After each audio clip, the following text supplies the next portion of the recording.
What's up, everybody? Welcome back to the Clone Bois Podcast, Episode 2. We're going to be talking about Kenobi, Episode 6.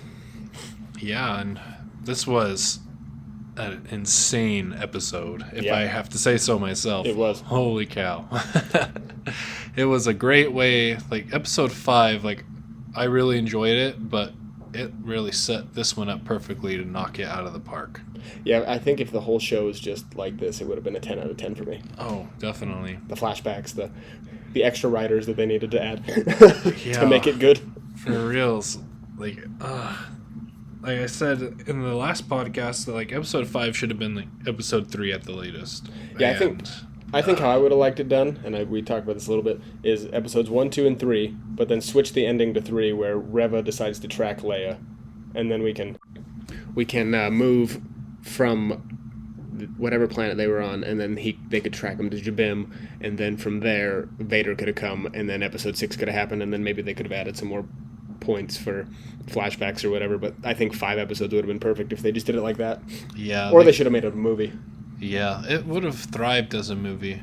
Honestly, in my honest opinion, in the end, Reva's arc, her character arc wasn't too bad, but it just distracted too much from Kenobi and Anakin. Agreed. And I think they probably should have killed her, but I guess that was some rewrites that I did not agree with. Yeah, definitely. So, which basically means we're going to get a Reva show. I love that for us. It's going to be great. I'm going to watch it immediately. Yeah. Okay, so let's go over the episode, I guess, real quick. I guess a couple of things I liked. I liked at the beginning where the Grand Inquisitor looks like he's sick of Vader's shit. When he kind of looks away and he's like, all right, I guess we'll go after Kenobi. Yeah. He's trying to reason with Vader, but there's no reasoning with him when it has to do with Kenobi. No. Sir, we should follow the rebels. No, we're going to go after Kenobi. He's not any Jedi. Yeah. Who cares about the countless other Jedi who are going to be saved? This is freaking Kenobi. Yeah, so that was definitely cool to see how, and we know already that Vader and the Grand Inquisitor, butt heads, they don't like each other, but not that the Grand Inquisitor can do anything because Vader's infinitely more powerful than he is. It will absolutely wreck him. Yeah. So they move there. Vader then tracks Kenobi down to the planet. I forgot the name of it.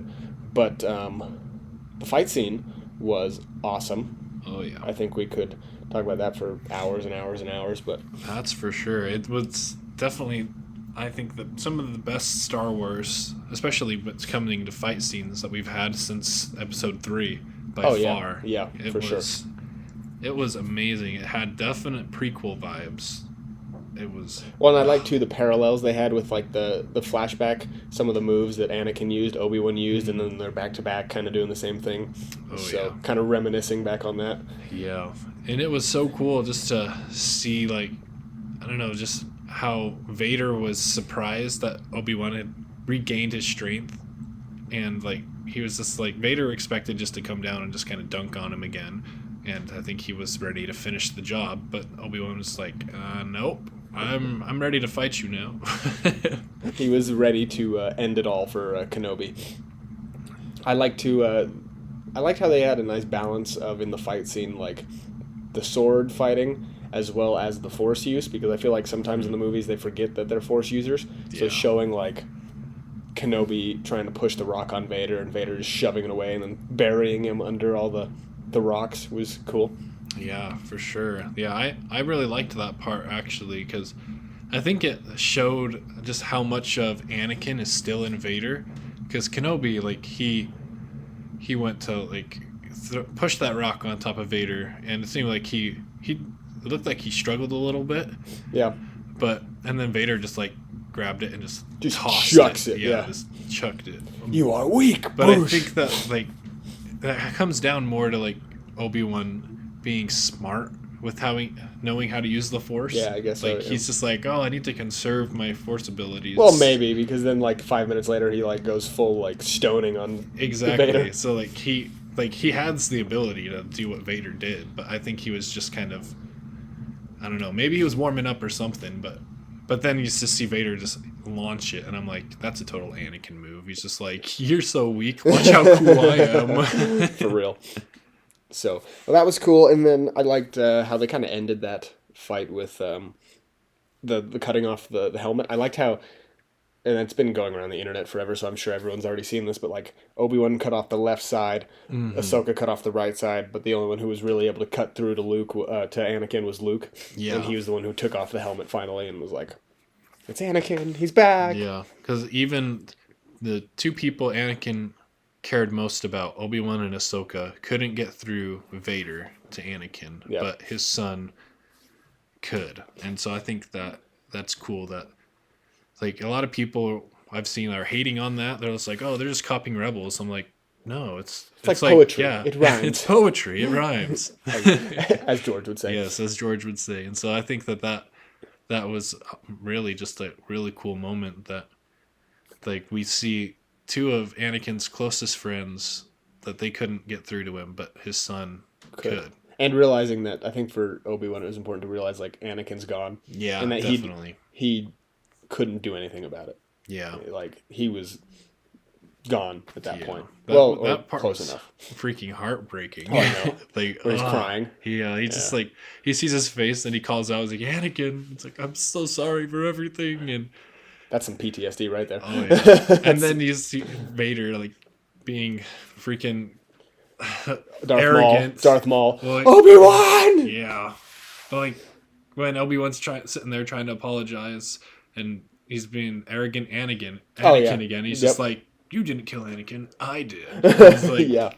Shut up. Which was awesome. But yeah, it was a really cool moment there. But yeah, then we get the Darth Maul moment, but it hits even harder because it's Anakin. It's freaking Anakin's Obi-Wan. And then what was the other one?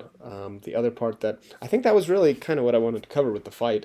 Yeah, I mean, it was really cool to just see how really how Obi-Wan got wrecked initially. Yeah. But then, like, he had something to fight for once he saw Luke is still the master. Leia. Yeah, and he's just like, he kind of like almost broke the Jedi code a little bit and used his passion for Luke and Leia. Yeah. But it gave him the strength he needed. Like, it was the right good passion. Yeah, it was the right kind of passion. Like, almost like bordering into like a gray Jedi area. Yeah. Like, where he's just like, I can use my passion, and it gave him the strength he needed to beat Vader. To get where he needed to go. Yeah. And so I think that was probably, like, definitely helped him get through to use his feelings a little bit, not to suppress them, but to use them to use them in the correct way, I guess. I like it. And then I think we can kind of skip through quickly the Reva part, because I don't know, it's not my favorite part of the story. I don't know how she got to Tatooine so fast, but we'll just ignore that for the sake of plot. I'm just going to ignore it because I was here for Kenobi and Vader. Correct, yeah. I did like seeing Owen and Beru kind of not be as terrible parents as we thought they were. That's true. And then Owen was kind of quick thinking by punching her in the... Right in the stomach? Right where she got stabbed, yeah. Yeah, which is also... Yeah, I won't even talk about it because that whole sequence, like, her whole story would have been better in her own TV show, or dying in this one. Yeah, if she just died with the Vader thing, it would have been fine. How awesome would it have been if, like, Owen killed her? That would have been hilarious. That would have been poetic justice. It would have, honestly, because then, like, I honestly would have taken. Because I have kind of a bitter taste in my mouth for Owen. Because he's kind of a dirtbag, but that would have made me, like, love him so much. I've been like, what a baller. Why is Ben not around? Oh, who would have guessed? It's like, whose fault is that? Whose fault is that? Beru knows. Yeah, Beru's a real homie. And let's talk about, I think, what could be season 2. And I think personally there should be a season 2. I know you don't necessarily agree, but seeing Qui-Gon again after 20 years was awesome. Yeah. That right there, I think, is season 2. Yeah, if there is a season 2, that's the path that they have to take. Yeah. Like, showing Qui-Gon. There's literally no other way they could take it that I can see right now that would make sense. Yeah. Because, like, it's not like he can go fight Vader again. No. Because that's done. They can't touch Vader anymore. I could see him fighting an Inquisitor. Yeah. Like, maybe Quinlan Voss has something to do with it, and, like, he needs some help. That's always a possibility, but I think that if they did a season 2, it would largely be like maybe almost like the Clone Wars arc where Yoda went and found the Force priestesses. Yeah, yeah. And he would have to go and do his training so that he could follow in the footsteps of his previous masters. So, yeah, and an Inquisitor's there because they need some sort of villain. Yeah, they need some sort of stakes. Yeah, but, and seeing Papa Palpatine was dope. Yeah, can't go wrong with Papa Palpatine. That was cool to see too. And he's coming back for the Bad Batch season 2. Oh, really? Ian McDermott's doing it. Really? Yeah. Wow. Yeah, so they got him, which is cool. That's nuts. They haven't gotten any of the live action guys for the animated stuff. Well, and Liam Neeson's coming back for the Tales of the Jedi. Oh, that's true. It's him and his kid playing Qui-Gon. That's sick. Yeah.